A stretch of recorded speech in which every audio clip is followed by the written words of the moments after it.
السلام علیکم ناظرین، کیسے ہیں آپ سب؟ امید ہے آپ سب خیریت سے ہوں گے۔ آج کی ہماری اس ویڈیو کا موضوع پنجاب کے دریائے راوی کے بارے میں ہے۔ آج کی اس ویڈیو میں ہم جانیں گے کہ یہ دریا کہاں سے نکلتا ہے اور کہاں پر جا کر ختم ہوتا ہے، اور اس میں سے کون کون سی نہریں نکلتی ہیں۔ آپ سے گزارش ہے کہ ویڈیو کو آخر تک لازمی دیکھیں، اور جو دوست چینل پر نئے ہیں وہ چینل کو سبسکرائب کر لیں۔ آپ کا وقت ضائع کیے بنا ویڈیو کا آغاز کرتے ہیں۔ ناظرین کرام، صوبہ پنجاب میں دریائے سندھ اور اس کے ساتھ دریائے جہلم، دریائے چناب، دریائے راوی اور دریائے ستلج بہتے ہیں۔ دریائے راوی ضلع کانگڑا میں دریائے روہتنگ سے نکلتا ہے اور اس کی لمبائی 720 کلومیٹر ہے۔ پاکستانی پنجاب کا دارالحکومت لاہور اسی دریا کے کنارے واقع ہے۔ دریائے راوی اور دریائے چناب کا درمیانہ علاقہ روابہ رچنا کہلاتا ہے۔ دریائے راوی کا پرانا نام ایراوتی تھا۔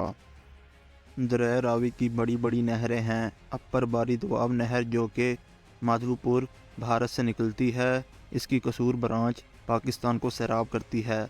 لوور باری دوآب نہر جو کہ ہیڈ ورکس بلوکی میں ہے، یہ نہر اضلاع ملتان اور منٹن کمری کو سیراب کرتی ہیں۔ انہار ثلاثہ، ان میں دریائے راوی، چناب اور جہلم کی 3 نہریں اپر جہلم، اپر چناب اور لوور باری دوآب شامل ہیں۔ گنجی یار، منٹن کمری اور ملتان کو سیراب کرنے کے لیے روانی کا پانی کافی نہ تھا، چنانچہ اس کی کمی کو پورا کرنے کے لیے چناب کا پانی بلوکی کے مقام پر بذریعہ نہر اپر چناب دریائے راوی میں ڈالا گیا۔ اس سے نہر لوئر چناب کا پانی کم ہو گیا اور گجرانوالا، شیخو پورہ، لائل پور اور جنگ کے اضلاع کے لیے پانی ناکافی ثابت ہونے لگا۔ چنانچہ منگلا کو نہر اپر جہلم کا پانی خانقی کے مقام پر دریائے چناب میں ڈال دیا گیا۔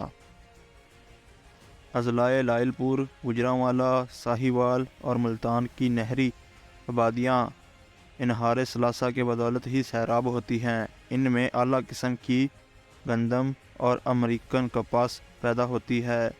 دریائے راوی کے پرانے حصے کو بوڑھا راوی بھی کہا جاتا ہے۔ اگر ہماری ویڈیو پسند آئی ہو تو اس کو لائک کر کے ہماری حوصلہ افزائی کریں اور دوستوں کے ساتھ شیئر کریں۔